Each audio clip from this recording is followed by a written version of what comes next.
raconter l'histoire de la tour Philippe le Bel sous un angle politique, il faut remonter de plusieurs siècles au Moyen-Âge, quelques années après la mort de Charlemagne. La succession est plus que délicate entre ses descendants. Le vaste empire se voit démembré en 3 grands territoires, eux-mêmes appelés à se morceler au gré des héritages suivants. Le Rhône, axe commercial majeur, appartient à l'empereur romain germanique. Une richesse très convoitée par le puissant voisin, le roi de France. Peu à peu, les frontières du royaume englobent des villes rhodaniennes importantes. Lyon, Vienne, Viviers.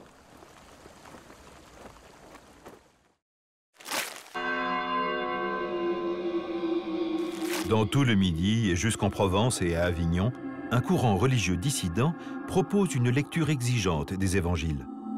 Le succès que rencontre cette hérésie dite albigeoise inquiète l'Église et fournit le prétexte au roi de France pour intervenir militairement, puis revendiquer des droits sur le fleuve.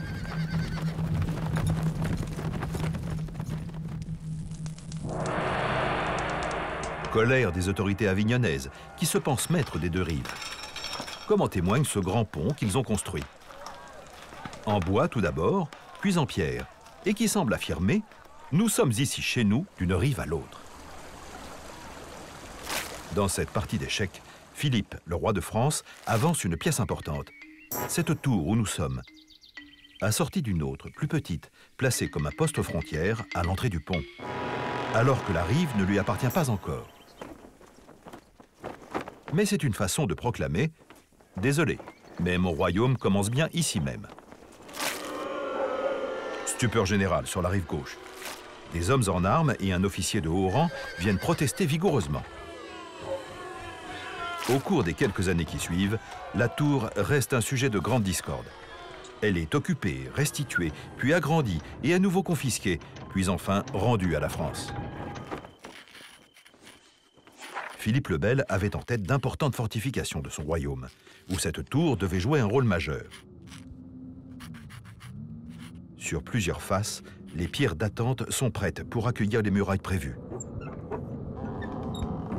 Mais entre-temps, le roi s'est rendu compte du coût financier et politique de l'opération. L'empereur germanique est sur le déclin, certes, mais il est toujours dans son droit sur le fleuve.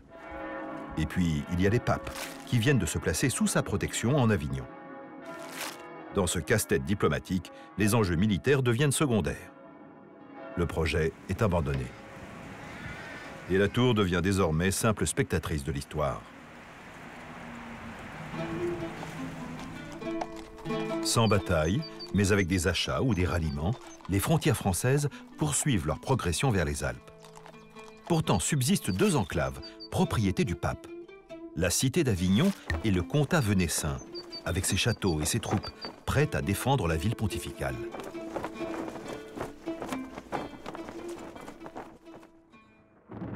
Des bâtiments administratifs poussent au bas de la tour.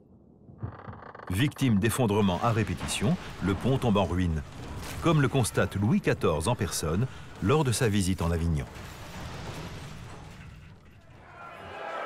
C'est la Révolution qui exproprie les papes d'Avignon et du comtat par référendum populaire en 1791. Cette situation géopolitique, insolite pour nos yeux contemporains, aura duré presque 4 siècles. Et aujourd'hui, de quelle manière la tour s'inscrit-elle dans le découpage territorial?